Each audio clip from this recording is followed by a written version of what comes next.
Earth sign, Capricorn, Taurus, and Virgo, kumusta po kayo guys? Okay, so Earth sign, maraming salamat po sa walang sawang pagsubaybay sa ating pong mga reading. And paalala lang po na ang reading po natin ay general reading lamang. So maaari po kayo guys makarelate, maaari rin naman pong hindi, kaya gawin gabay lamang. Okay, so tignan po natin, Earth sign, gabay kapalaran mo. Earth sign, gabay kapalaran po.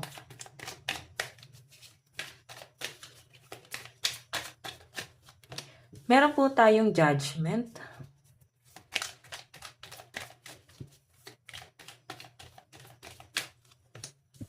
Meron tayong Four of Wands. Meron tayong the Moon. Okay.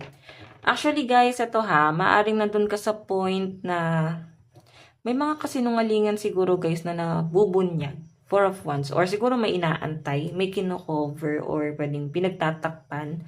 Pwedeng meron kang inaantay dito na karma ng isang tao, or pwedeng babalik sa kanila. Pwedeng ano to guys, may mga taong nakagawa sa inyo ng hindi maganda, hinusgahan ka ng hinusgahan, may judgment dito. Hinusgahan ka, ang daming sinabi sa inyo, halos kinutya. Grabe guys yung sinabi siguro, no? Kumbaga, ikaw mismo, hindi mo kayang lunukin yung mga sinabi or ginawa sa inyo. So guys, ayan, Four of Wands, parang inaantay mo na lang bumalik din sa kanila yung mga nangyari. Or parang bahala na si universe. Hindi mo to guys papatulan. The Moon kasi parang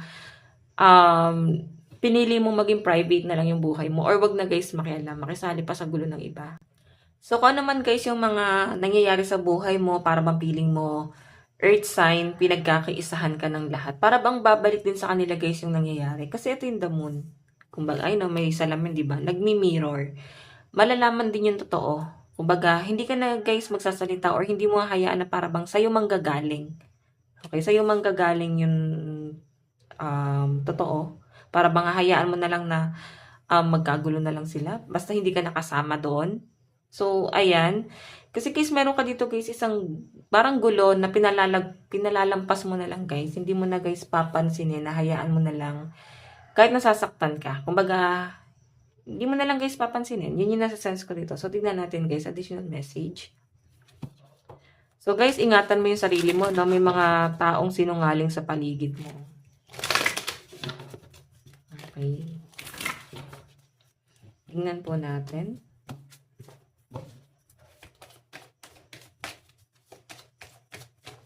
Meron po tayong know you are loved. So, I think yung iba sa inyo nagpo-focus ka na lang sa buhay mo.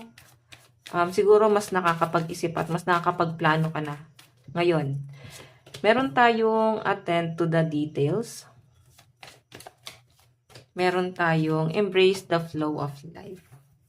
Okay, so tignan po natin.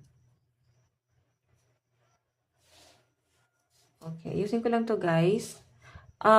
Actually guys, para ba ngayon, mas nagpo-focus ka sa pag-grow mo, nagpo-focus ka sa connection mo sa person mo, para bang yun na lang guys yung importante sa inyo, okay? May mga sumbat dito guys na parang pipiliin na lang po guys ng mga earth sign na para bang, i-ano nyo na lang guys, para bang saluhin mo na lang na saluhin yung mga sumbat na yan. Okay, yun yung nasa sense ko rito. And siguro may mga bagay ka nang lilimitahan din sa sarili mo. Nakikita ko rin sa inyo, Earth sign, na para bang makukontento ka na lang din. No? Hindi ka na guys maghahangad pa ng mataas. Gusto mo na lang guys makontento sa kung anong meron ka. Yun yung nasa sense ko dito. And, ayan, kung makikita nyo guys, may dog.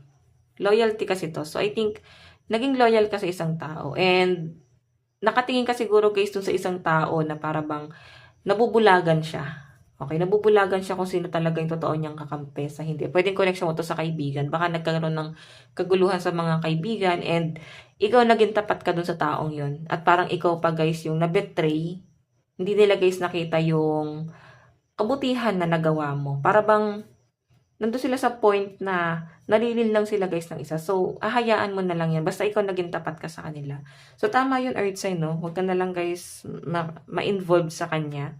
Maganda nito guys, nakaalis ka na doon sa mga negative energy na nakapaligid sa'yo. Okay? Focus ka na lang sa sarili mo. Tignan po natin pagdating naman po sa love life ni Earth sign. Love life po ni Earth sign. Meron tayong 8 of Pentacles. Ayan.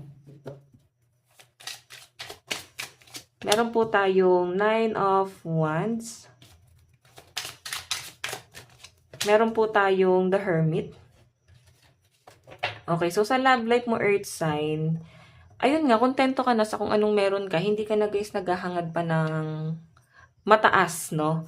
Pwedeng sa connection mo rin guys sa ibang tao, sa mga kaibigan, gumaganda na rin guys, no? Mas gumaganda. And eto guys, ngayon napipili mo na or mas nasasala mo na kung sino yung mga totoong kaibigan sa hindi. Okay, aalis ka na dun sa circle na napaka-toxic.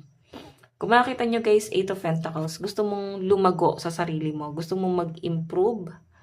Gusto mong makuha yung success sa sarili mong paghihirap. Kasama yung person mo. 9 of Wands, ngayon hindi pa guys ganun ka-solid yung foundation mo, pero kontento ka naman at payapa yung pag-iisip ng mga earth sign dito kasama yung person nila. Okay, malayo sa gulo ng kahit na sino. Tignan po natin pagdating naman po sa kaperahan ni earth sign. Kaperahan naman po ni earth sign.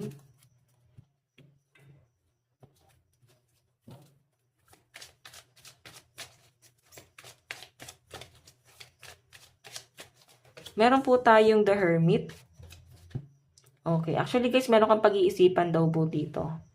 Siguro, mas nakapag-isip-isip ka or mas nahimasmasan ka rito na kailangan mo na palang pagtuunan ng pansin ngayon yung career mo. Okay? Yung hanap buhay mo rito. Tignan po natin, meron tayong, Knight of Pentacles. So, I think, may mga nangyari na distraction sa buhay mo, nakagulo sa pang-araw-araw na pamumuhay mo, or na-distract ka kasi nag-focus ka sa problema ng iba. Pinilit mo guys matulungan yung taong yun.